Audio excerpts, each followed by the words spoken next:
Welcome to our channel, Behind My Story. Please like, share, and subscribe. Our feelings are always hard to control. We are humans after all. Sometimes we do things we can't explain, just because we feel that way. I had a student named Daniel, a sweet and innocent child. I was prepared to do anything for him, but don't judge me just yet. First, let me tell you my story. My name is Jolene. I'm a 21-year-old math teacher at a primary school. I live with my sister and my mother. My house was next to the school where I work. I love teaching, and I like teaching the students in creative ways. They loved me, and I loved them. Daniel was a special student, though. Our story began at the start of the new year. It was the first day of school. I missed all my students over the summer break. I missed them so much that I stood by the door to welcome them back.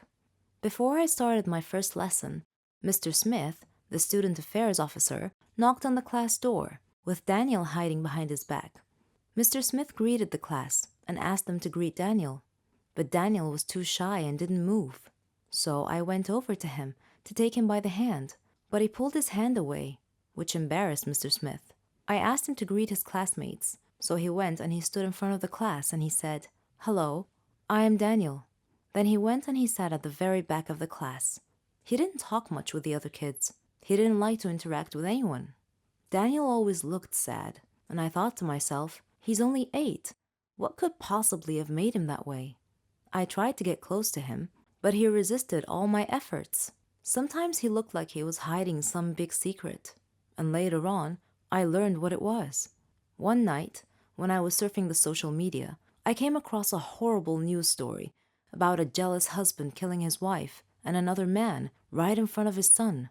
The child had been none other than my new student Daniel. Reading that sad story, I started understanding why Daniel was acting that way. I decided to try brightening his life a little. Every day, I would buy a small present and put it on his desk. At first, it had no effect, but slowly he came to love that. During break time, I would sit beside him and we would share food together. I would get him involved in class activities. On his birthday, I arranged a surprise party with his class, his grandmother, and myself. He was so happy that day. After the party, he hugged me and he told me that he loved me. I hugged him tightly. He was not just a student to me. I treated him like he was my own son. He told me that he wanted to call me mother, and that made me so happy. After his grandmother died, he came to live with me. We faced a lot of problems together, but I followed his success in life with pride. Daniel is all grown up now. He's graduating from the Faculty of Engineering. I am so proud of what he has made of himself. I confess that I love money and fame. People envy me for it, or they did. I've been a prima donna since the day I was born. All girls dreamt of being me.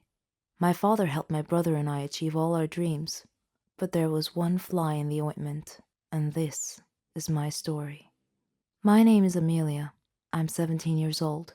My father's a businessman. My mother came from a rich family, so we were quite wealthy, rolling in dough, one might say. My brother Arthur was handsome, older than me. He went to flight school. We lived a good life without a care in the world. We had everything: cell phones, clothes, cars, servants, opportunities to travel the globe. We wanted for nothing. The most important thing was our happiness. And so my story starts at the villa where I lived with my family. My father employed many servants to attend to our every need. Martha was our head servant. She was in her 40s, funny, smart. Arthur and I loved her.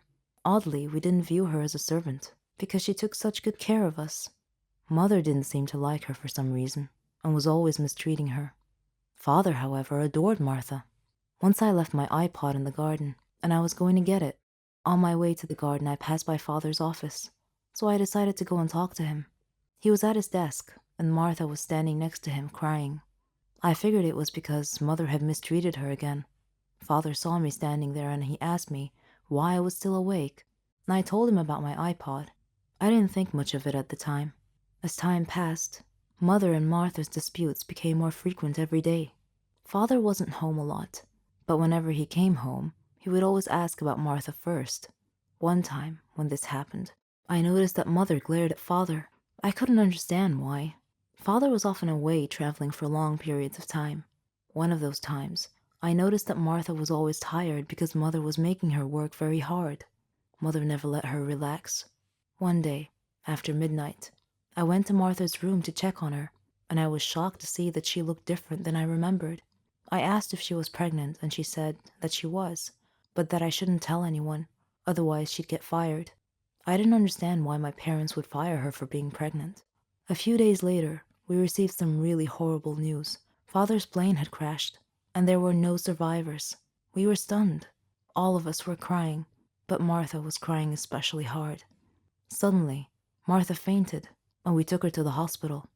Our life had changed overnight. After the funeral, Father's lawyer called us about Father's will. He came to our home and met my mother, Arthur, me, and Martha, and 2 other servants. The lawyer began reading the will. He started with Mother's inheritance, then mine, then Arthur's, and then Martha's. He looked at Martha, cleared his throat, and said in a quiet voice, "Martha, the deceased has left you 10 million to raise your child."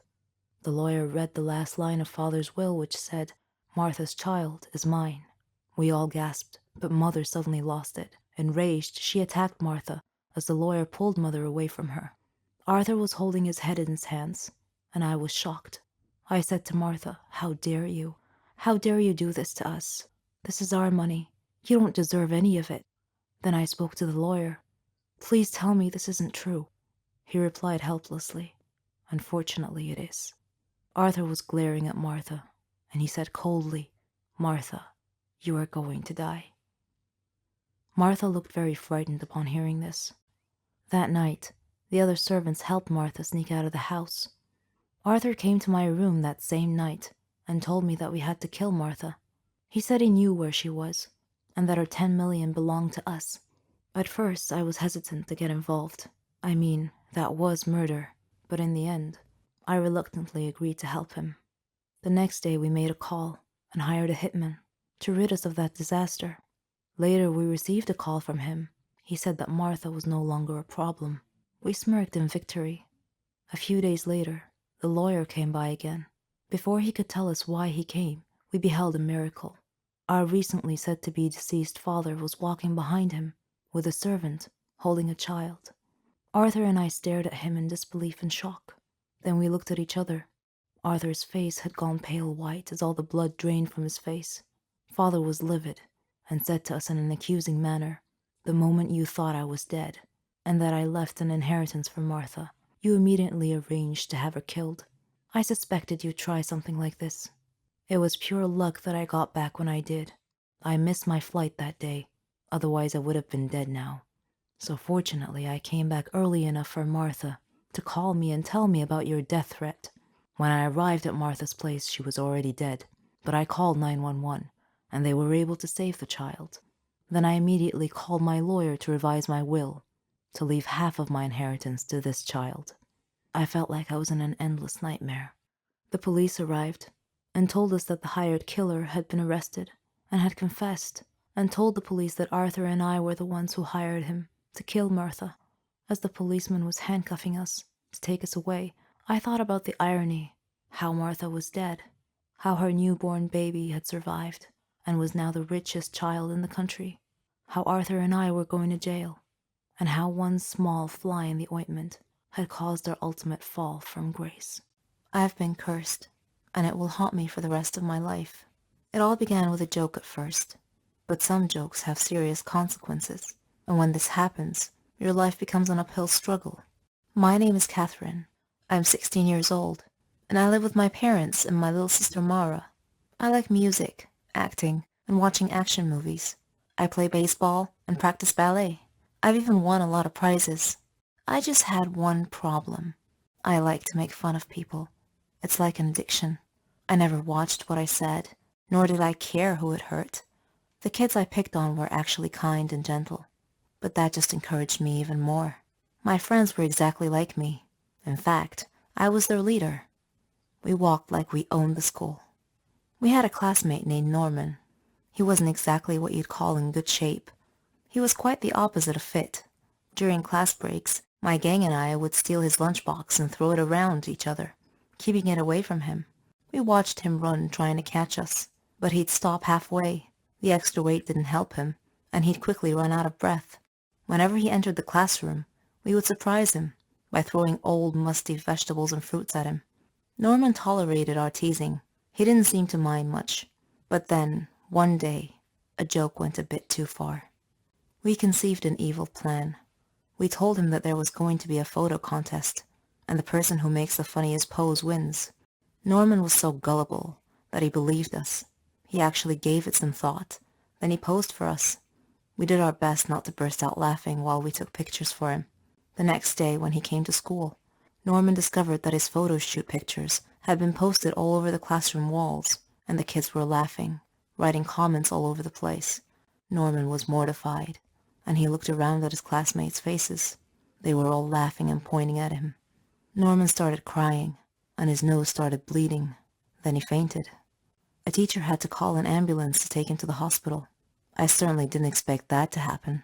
We knew that Norman would get so fatigued sometimes and leave school for the rest of the day, but we didn't know that he had a medical condition, and I felt deep regret.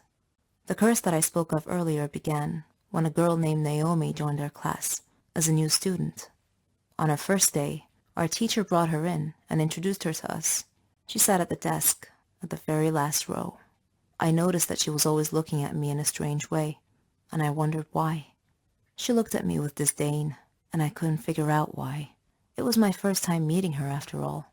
I avoided her, mainly because her looks made me feel uneasy, and whenever my gang wanted to make fun of her, I told them to leave her alone. I felt there was something about this girl.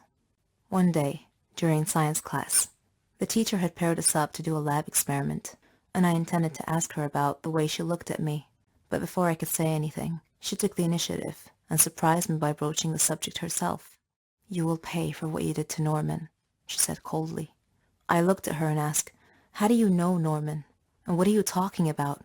She replied, "It doesn't matter how I know. I just do." I spent the next few days thinking about her words.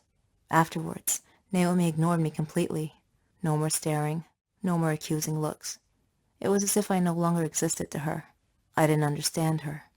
Then came the day. We had a basketball match. It was the championship game, but I was still busy thinking about Naomi's words. During the game, I glanced at Naomi and caught her looking at me, which distracted me. One of the players from the other team suddenly bumped into me, knocking me down and causing me to land badly on one of my knees. The pain I was in. I had to withdraw from the game to be taken to the hospital. At the hospital, the doctor said that I had torn a ligament from my knee and told me that I would need a surgery and a lot of medication. So after going through the surgery, I began taking my medications. It caused me to gain weight, even though I wasn't eating very much, just vegetables and fruits. I asked the doctor about my sudden weight gain, and he told me the medications I was taking were affecting my hormonal balance, which rarely happened, but in my case, it did. He said that I would either have to endure great pain or deal with the overweight because it wasn't going to stop. So there you have it, guys. This is the curse that Naomi cast upon me, the price I had to pay for what I did to Norman. Eventually, I got well enough to take my final exams. When I arrived at school, all my friends took one look at me and started laughing. I was now their target, their prey. One of them said, "You're as large as an elephant." "I'll lose weight once I stop taking my medications," I retorted, but no one was listening. I am now living in a nightmare, and I would like to tell Norman that I'm very, very sorry for everything that I've done. We lived with a monster who knew no mercy. He would hit and insult us all the time. I wished him dead on a daily basis. He would kick me out of the house often. But as we all know, there comes a turning point in everyone's life that either ends in success or tragedy. Oh, I forgot to introduce myself. My name is Lara. I am the middle sister among 4 siblings. We lived with a cruel father, whose bad behavior had long erased any kind memories we may have once had for him. Our mother was kind, lovely, and responsible. She used to take care of us in every way, but she finally had to abandon us because she just couldn't take any more of father's abuse. I remember the scene vividly to this very day. There was a big fight between my parents. At the end of it, Mother had opened the door while holding a suitcase. We were too young to understand anything at the time. She was crying as she turned and walked out of our lives forever. We were expecting father's attitude to change after that, but it didn't. He continued mistreating and ridiculing us every opportunity he got, neglecting us completely. He gave us neither food nor clothes, only a very small amount of money to fend for ourselves. What could we do? We had to live with the situation. He would often return home drunk at midnight. Scared, we'd stay quiet in our rooms. The only bright spot in our lives was our dear brother Philip. He was father's favorite son, which caused us to depend on Philip to get anything we need, like money or other necessities. Philip was so funny. He could make us and even father laugh. He had a way with father and could usually manipulate him to protect us a little. We all loved Philip. He was the only sunshine in our miserable, gloomy existence. One day, we woke up in the middle of a stormy weather. We turned on the TV and listened to the news. It said the bad weather had spawned a huge tornado. It was heading our way. They advised people to stay inside. We all looked at each other, knowing full well that our old worn-out roof could not withstand the tornado. Philip said he needed to talk to father. After he knocked and entered father's room, we heard father shouting at Philip. Philip had a look of fear on his face. Father then shouted, "If anyone wants to fix anything at home, then he is welcome to, but I will not fix anything." Philip gasped and said, "But Dad, it's a big tornado." Father then grabbed Philip by the collar and pulled him up close, saying, "Then you go fix it." Philip was so afraid he couldn't swallow. Father dragged Philip to the backyard. He brought nails, wood, a hammer, and a long ladder. Philip was terrified when father pushed these things at him and told him to get to work. Philip begged, "Please, Dad," but father just shouted, "Go." Philip took the nails, the hammer, and the wood and began to climb the ladder up to the roof. The wind was howling, blowing very hard, and I had a feeling of dread that something terrible was about to happen. Father just stood there, not worried about Philip's safety at all. To calm us down, Philip looked at us, as if to say, "Don't worry, everyone. I'll be okay." There were many wires on the roof. Suddenly, a strong gust of wind caused Philip to lose his balance, and he reached out to grab onto something to keep from falling. Unfortunately, he got hold of an uninsulated wire. He screamed at once and fell off the roof. We watched, horrified, and began screaming. Father frantically rushed over to Philip's body lying on the ground. He lifted Philip's head into his arms and rocked him gently, but Philip was dead. He got electrocuted. We had never seen Father cry, but he cried a lot that day. At Philip's funeral, we all stood and looked at the photo, showing Philip smiling like an angel. Father hugged us as a group and said, "Please forgive me, kids. I'm so sorry. I didn't realize that I loved you all so much. I'm so sorry for not being a good father." We believed him. We hugged him back. He was being sincere with us for once. From that point on, he was a changed man. He gave us everything. Love, attention, money. Now we love our home and our lives.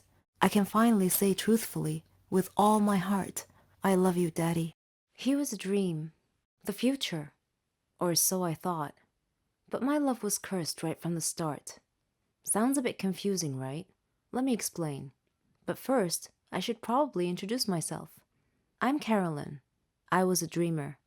I dreamed of a good, warm, stable, successful life. I wanted a good job.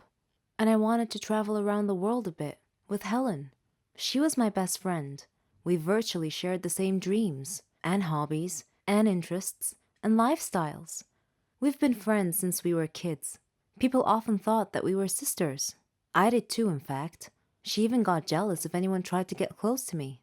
Every day, Helen and I worked a little more towards our dreams. Once, when Helen and I were traveling with some of our friends, we had a problem with the hostess on the plane.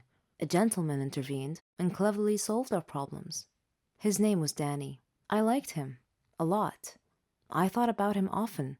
But whenever I talked to Helen about him, she told me that he was not as amazing as I seemed to think he was.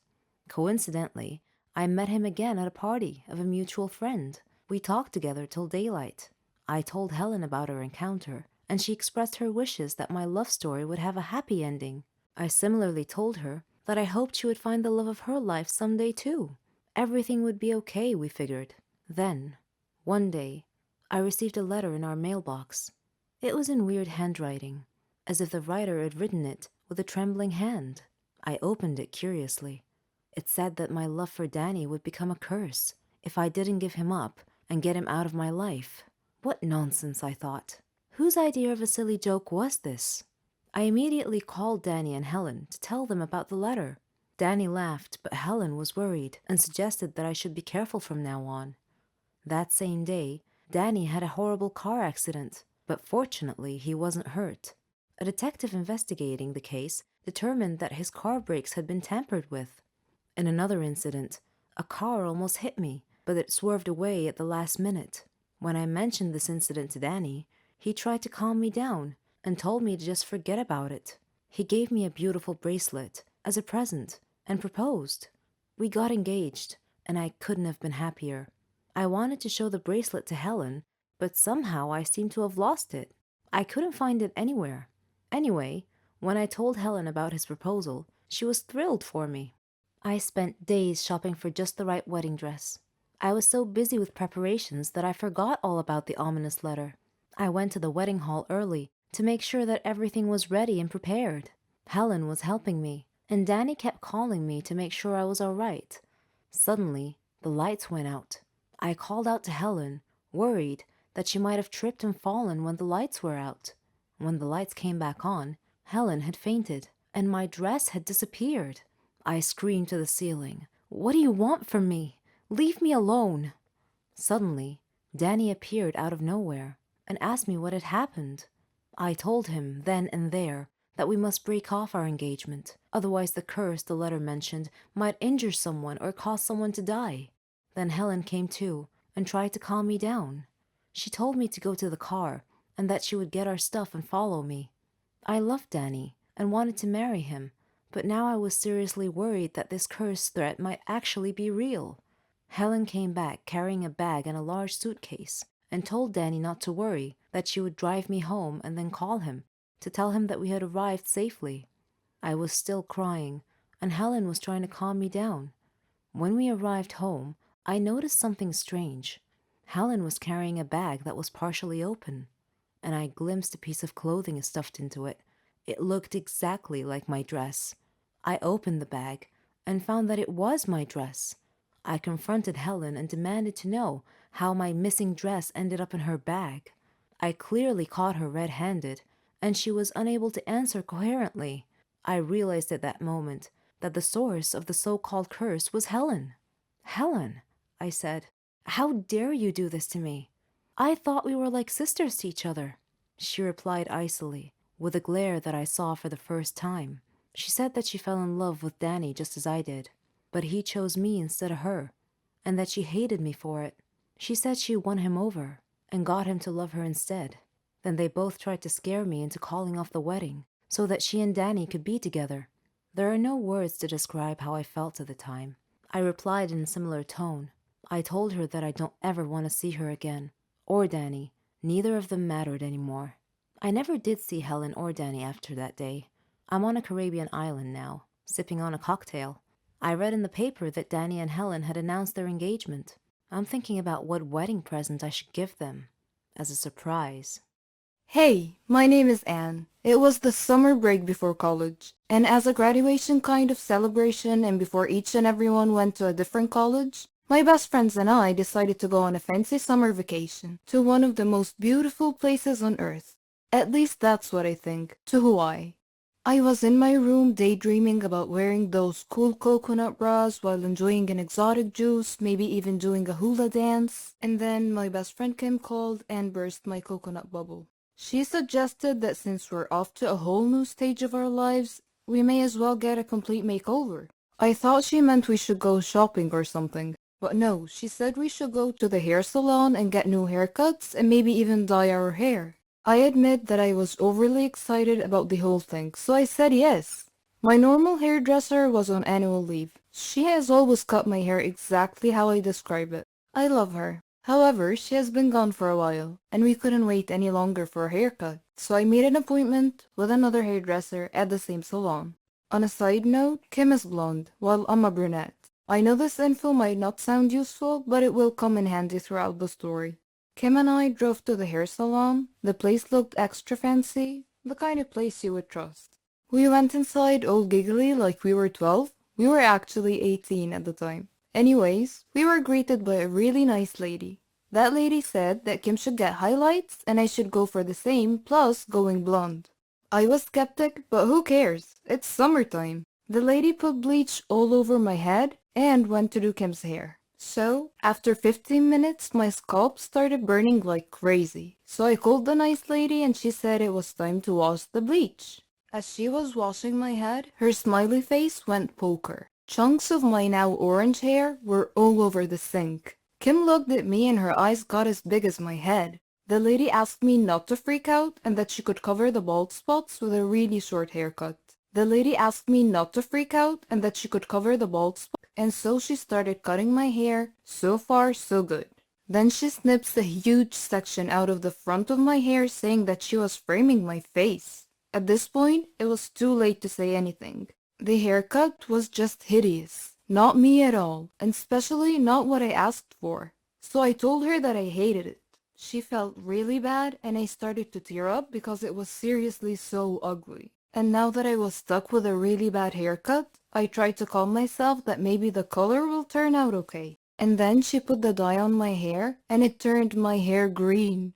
The only solution now was to become a redhead. And that was just a no for me. I don't have the complexion of a redhead.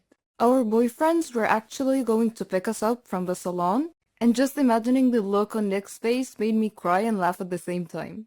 Rachel played it really cool, and even her highlights did not go so well. But that incident was just one of a kind. I ended up with the weirdest hair color ever. It was like I was half mermaid, half dragon. This did not stop us from enjoying our summer break though. It was actually a good source of jokes for a long, long time. One of the best feelings in the world for any woman is being a mother. To have someone love you for who you are, for just being you, and expect nothing in return. You're the heroine of their story. You become everything they ever dreamed, and you'd give anything to see a smile on their face. I'm proud to say that I'm a mother to 50 kids. I know that's a lot, but let me tell you the story. I'm Susan, 20 years old. I come from a very rich family. My dad's Stefan Heiss, a very famous businessman. Yes, the owner of Heiss Cars Industry. My mom's Elena. She comes from a very rich family in Sweden. She married my dad and they built their life from scratch. I loved kids, ever since I was a kid. Sometimes I feel like they're walking cotton candy. Their laughs, their mischief. All the kids in our family loved me, and I loved them. Even my aunt said that I'd make a great mother someday. So did Henry. Henry was my childhood friend. We grew up together. We had the same interests, same hobbies. We even thought alike. We got married and started our life together. We were young, but our dreams were big. I was thrilled when I found out that I was pregnant, and Henry was so happy he couldn't believe it. He did everything he could to help me relax. He couldn't wait to be a father, but destiny had something else in store for us. We had just arrived from Sweden. Henry had a problem at work. He was talking on the phone while driving at high speed on a dangerous road. I tried to tell him to watch the road, but it was too late. A truck came out of nowhere and pushed our car off the side. We fell into the lake, and we were unconscious. When I woke up, I found my mother and Henry's mother both looking at me, trying their best not to cry, and I soon found out why. In order to save my life, they put me through an operation. Not only have I lost my child, but I won't be able to have one ever again. Henry was also bruised, but my wounds ran way deeper. That was it, and I could never forgive him. If it weren't for him, none of this would have happened, I thought. None of it. I got a divorce later, after Henry tried over and over and over to fix the situation, to apologize, to ask for a second chance, but all I saw were empty words. There was no second chance. I tried to keep myself busy, find a way to invest my money and time, trying to get my mind off the accident. I decided to open up a toy store. I wanted to bring joy to all the children. One day, as I was standing in my store, I glimpsed a small boy standing out front, looking at a toy. The boy was alone, about 8 years old, but that wasn't all. His clothes were patched up and looked more like rags. His face and hands were dirty, and he just stood there, looking at the doll, daydreaming. I found myself walking out to him, but when he saw me coming, he ran away. A few days passed, and that boy's gaze was all I thought of. Then, one day, I found him outside the store again, looking at a different toy. I moved towards him slowly this time, till I was right beside him. Then I said, "Do you like it?" The boy freaked out and tried to run again, but I caught his arm this time and said, "Don't be afraid. I'm Susan." The boy looked at me, terrified, and I smiled. He started to relax. He told me his name was Billy, and that he was 7, and that he lives nearby. When I asked him about his parents, he said he never knew them, that he lived with Uncle Max. I asked him who Uncle Max was, but he cast his eyes down and was nervous all of a sudden. He looked a bit scared. I got curious, so I took him home with me, let him shower, and prepared a hot meal. I told him that I'd take him home after he'd eaten. I asked him about where he lived. He was quiet for a second. Then he said he had to go, that his brothers and sisters were waiting for him. I asked him how many he had. "Around 50, he said. I was shocked. He told me that they all lived in a big room with Uncle Max. "But how is this Uncle Max able to look after you all?" I asked curiously. But he got nervous again, and he insisted that he must leave, so I decided to take him there. Maybe it'll help clear some of the mystery, I thought. I drove, and Billy was guiding the way, until we got there. The place was a bit far from all the other houses. It looked more like a dump, with some sort of shack built on it. A man was standing in front of the door, holding a kid by the arm and beating him senseless. The boy was younger than Billy, and Billy was shaking next to me, mumbling to himself, "He's gonna hit me too. I'm so late." Then he turned to me and said, "Bye, Susan. You have to leave now, quickly." And then he ran towards the shack. I backed up the car and stood nearby to see what happens. The man hit him hard across the face, and I heard him say, "Where's the money you stole today, boy?" Billy turned out his empty pockets, and the man dragged him inside by the collar. I wanted to help, so I decided to call Henry, who was more than happy to answer my call. I told him what had happened, and he came to me. We approached the shack together slowly and looked through the window. A lot of children, ages from 3 to 7. The place was a real dump. The man was sitting at a table. It had food and drink. Billy was dragging a heavy sack on the floor, and another kid was carrying a cup to bring to the man, who snatched it out of the boy's hand. Then he got up and started waking the rest of the kids, telling them to get out there and bring him money, that they would face a real nightmare if they didn't. I wanted to barge in, but Henry stopped me. He called the police instead. The police came quickly, and they caught the man. Apparently, he kidnapped these children from parks and surrounding areas, so they could steal for him, and he would starve them and beat them. The police didn't know what to do with all the children, and I felt like this was my second chance. I told the police that I would build a home big enough, and I would take them all in, to give them the care and love that they deserve. And that is how I became a mother to 50 kids. Hello, everyone. I'm Lauren. Did you ever wonder what it would be like to have your life completely destroyed by someone close to you? Ever thought about what you would do then? I didn't have time to think, because that's exactly what happened to me. It all started 2 years ago. I lived a quiet life with my mom and dad and my sister. I loved my family. We were always together. We were happy until that fateful day. My dad got fired from his work, a big company. He had worked there for 20 years. The only money we had then was what he had managed to save over the years. Finding a new job wasn't easy. It was a hard time for all of us, especially my dad. He was becoming desperate. At times, he just sat there, quietly, deep in thought, and I rarely saw him smile since. One late night, we were still up waiting for him when he walked through the door. But something was different. He wasn't walking straight. It was the first time in my life seeing him drunk. I decided to take matters in my own hand. I started job hunting. I was lucky enough to find something suitable at a startup company. The pay was good enough, and the more I worked, the more I earned. I was trying my best to get our life back. I was giving it all I've got. My dad started asking me for money. I was more than happy to give him what he needed. I didn't even ask what it was for. Then he started asking for more. He came late almost every night, and he was never awake in the morning. It seemed like we hadn't talked together for ages. Then, money started disappearing from my purse. I got home from work one night. It had been a long day, and I was really tired. I put my bag in my room, and I went to the kitchen to find something to eat. I made myself a sandwich, then took it back to my room. But when I got to the door, I saw a shadow moving inside. I thought everyone was asleep, so I opened the door slightly and looked inside. I couldn't believe what I saw. My dad was standing over my bag, and my wallet was in his hand. He found no money in it, so he threw it on the bed and started going through my purse. At that moment, my mom came down the stairs. She had my dad's shirt in her hands and a small pack of white powder. I looked at her face. Her eyes were filled with tears. I tried to speak, but found nothing to say. My dad came out of my room. He saw us standing there. He tore the shirt and the pack from my mom's hands. He was hysterical. He started breaking things around him. Suddenly, everything changed.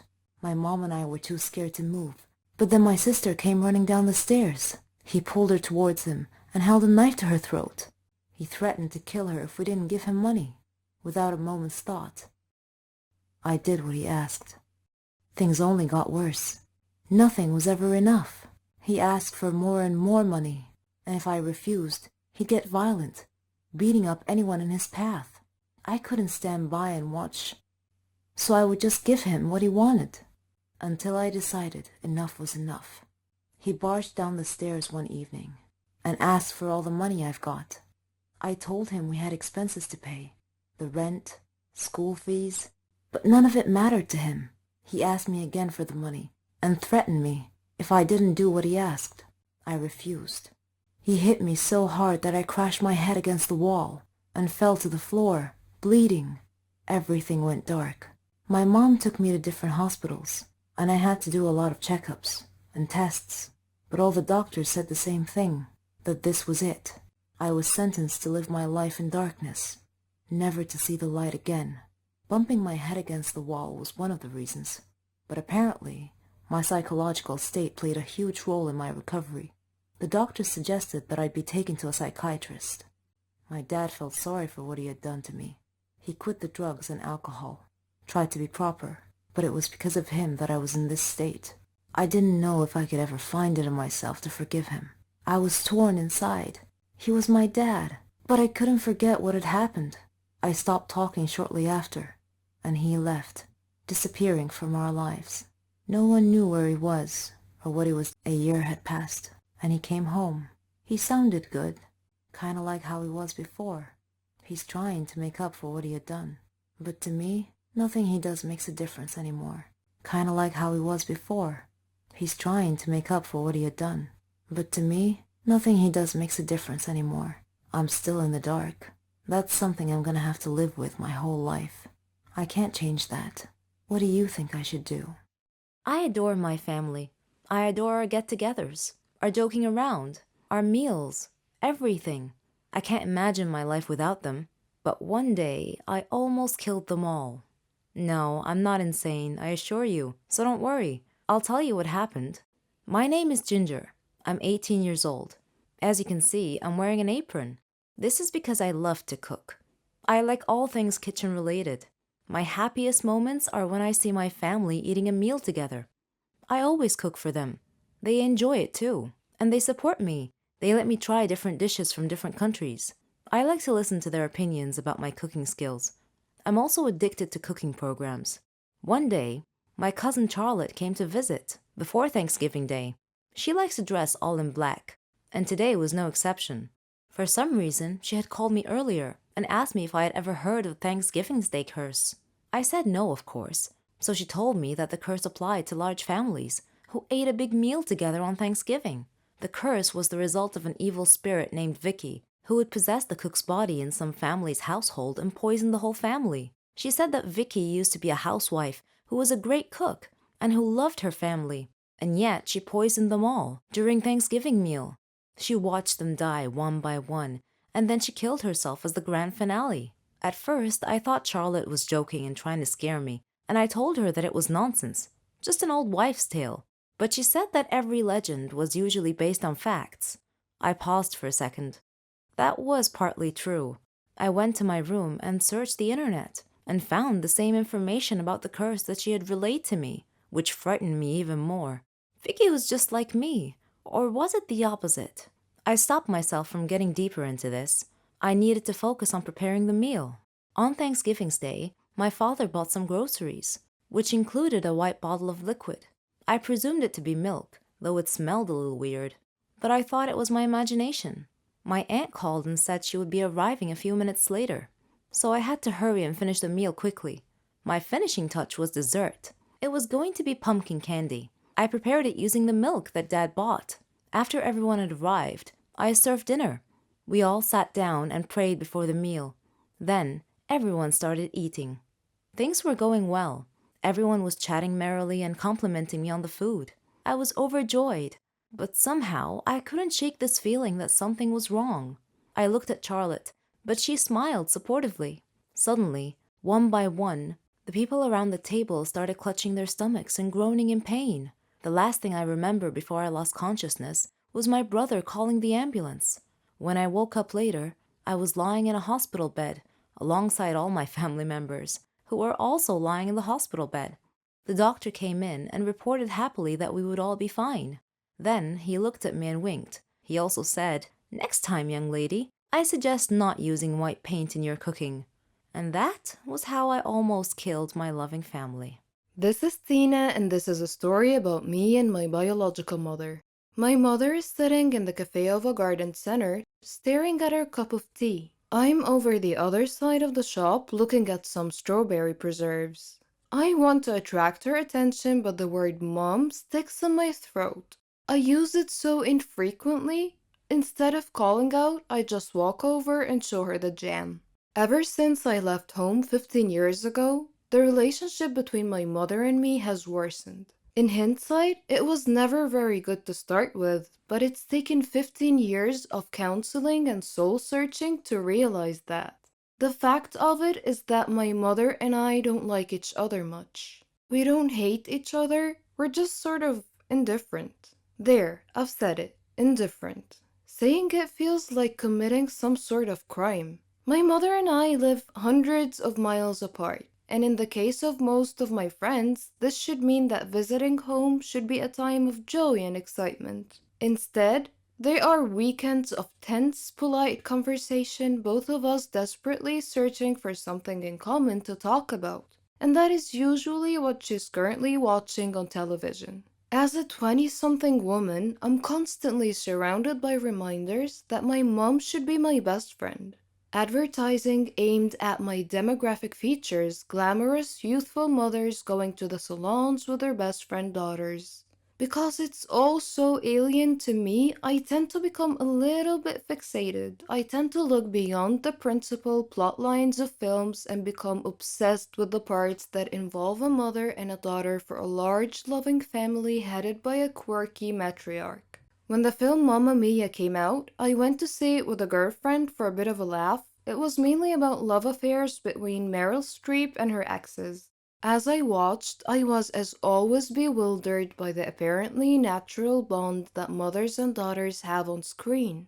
Another film. It's complicated. Again with Meryl Streep has a plot that hinges on her post-divorce relationship with her ex-husband. But the highlights for me, the way her children clustered around her and the way she reacted when they all came back to visit. Though I know it's not just on screen.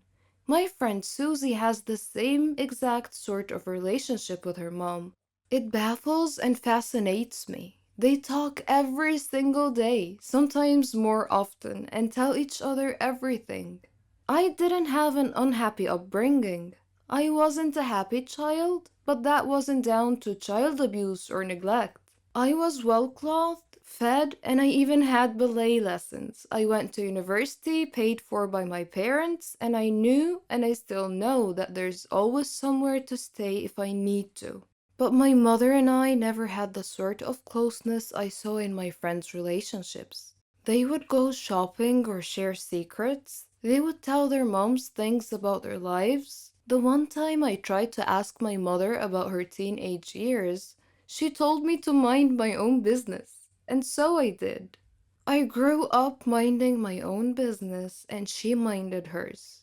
I left home as soon as possible and met my now husband at university, and he quickly stepped into the role of best friend and emotional support giver. I made enduring friendships, most of which I believe to be unconditional. Most of my friends believe me to be a loving and caring individual, and I know I could turn to any one of them in an emergency, and them to me. Yet I cannot remember the last time my mother and I hugged, even though I hug my friends all the time, and the very thought of it makes me cringe. My mother is the last person I go to in a crisis. She is certainly the last person to whom I would tell a secret or a problem. And if I'm honest, I don't need to anymore, as I have my own friends now. But my lack of a close friendship with her bothers other people a lot. When I say that I don't have a close relationship with her, they ask whether we fight a lot. But no, I don't recall ever having a fight with my mother. That would entail caring enough to bother. I used to go through phases of worrying about it and trying to repair the damage, but all the while I was aware that I was doing it for other people. I visit infrequently, but I visit. I do it not so I can see her, but if I'm honest, so her neighbors and family can see me visiting. A few years ago, before I realized I didn't care anymore, I called her up and asked whether we could sort it out. Her answer told me everything I needed to know. Sort what out? I stopped bothering from that moment on. Now my principal concern is explaining to people why I don't see her that often. And I feel guilty for not really having a good enough reason. My parents weren't divorced. My father died a few years ago. There has been no huge family dispute. There's no big skeleton in anyone's cupboard. Well, not mine anyway. I recently went to see a nurse for a routine appointment, and she asked a host of questions about my mother. Eventually, I had to confess that I didn't know half the answers. She asked whether I could find out. My heart sank as I imagined having to give away a detail of my life, such as why I was going to the nurse, to my own mother. Mother's Day is a nightmare. Trying to find a card that doesn't say my mother is my best friend or the best mother in the world or my heroine is not easy, let me tell you. Others try to fix it for me. Why don't you book a spa weekend for your mom? The very thought of my mother agreeing to or enjoying something like that is just laughable. Or they ask, why don't you go for counseling? This would be all well and good if she would ever condone the idea, but it implies a relationship that needs to be mended.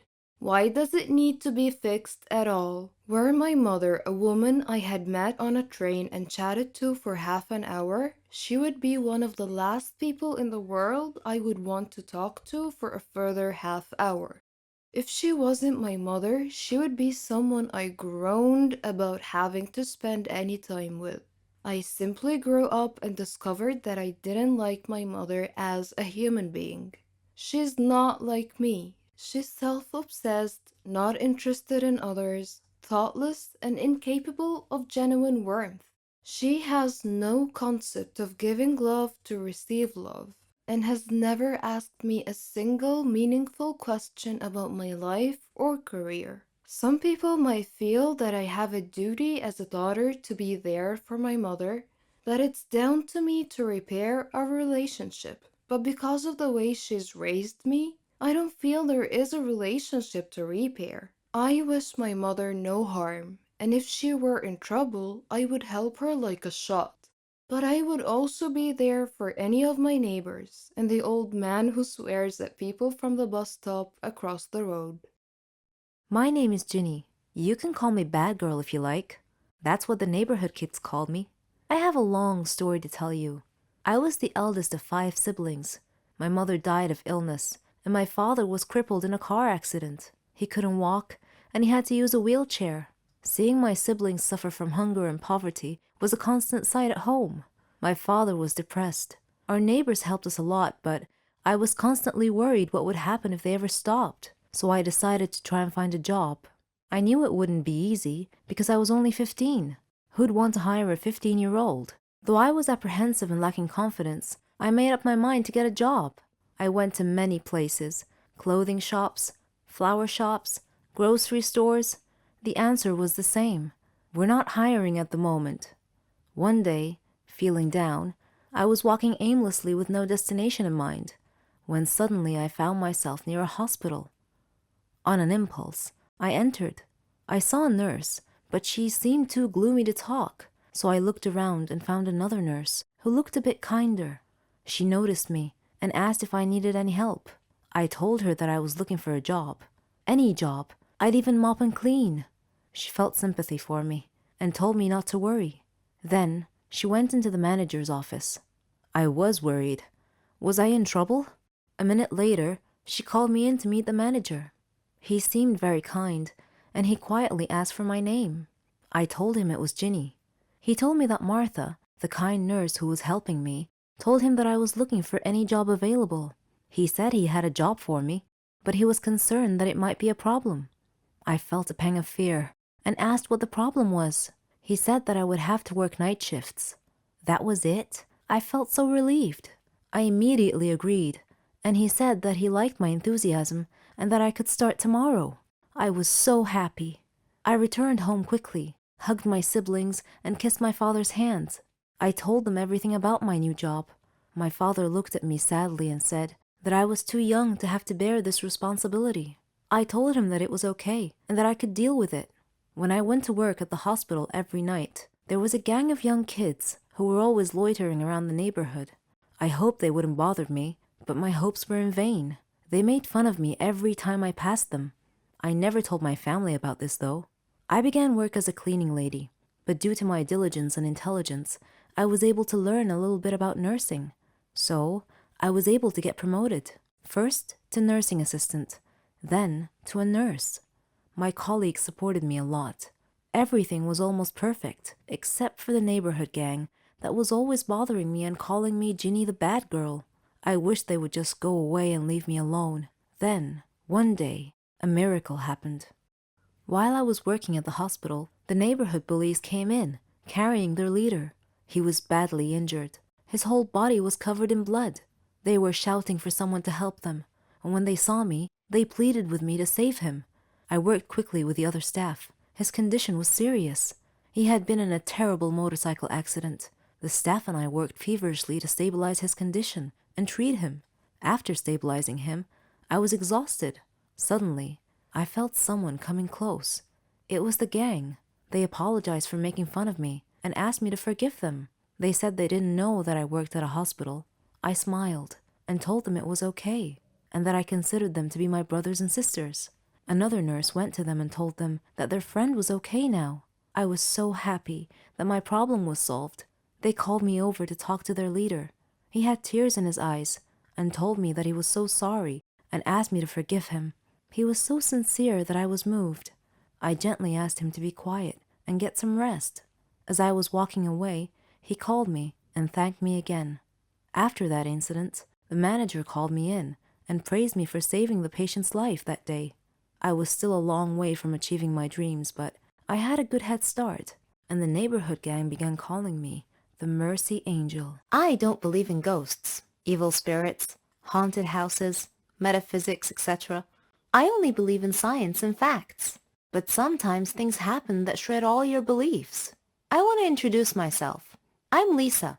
I'm 14 years old. I live with my mom, dad, and grandmother, and they're all very proud of me. I'm the leader of the science club at school, and I've been the perfect student for the past 2 years. My hobbies are reading, watching educational videos, and learning. I like to discuss matters with rational people, not those who believe in myths, aliens, ghosts, and other such nonsense. I personally think these people have mental issues. One morning, my grandmother passed away. I was sad for a long time because I missed her so much. On the day of her funeral, the whole city must have come to say goodbye. While the priests were praying, I noticed something peculiar about one of the graves in the graveyard. After the prayer ended, I approached the grave in question to investigate. There was some weird writing on it.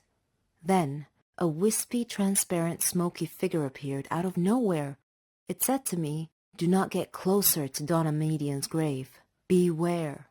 I shivered slightly and asked the apparition who Donna was, and it replied. Who was she? She was an evil witch who liked to scare people.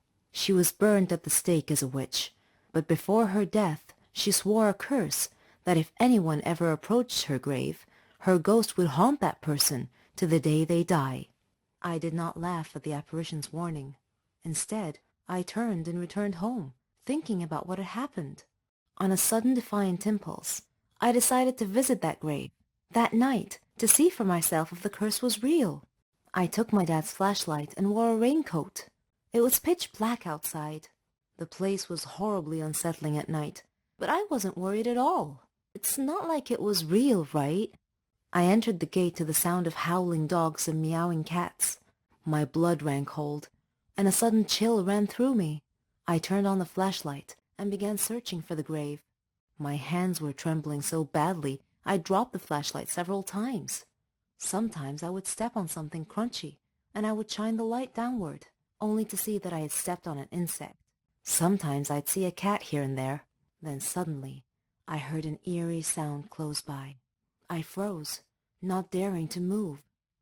Slowly, I pointed my light towards the sound, and gasped as my light illuminated a dark, shadowy figure. It was about my height, and dressed all in black. I spun around and fled as rapidly as my faithful feet could carry me. I dove into bed, but I didn't sleep at all that night. I even left the lights on.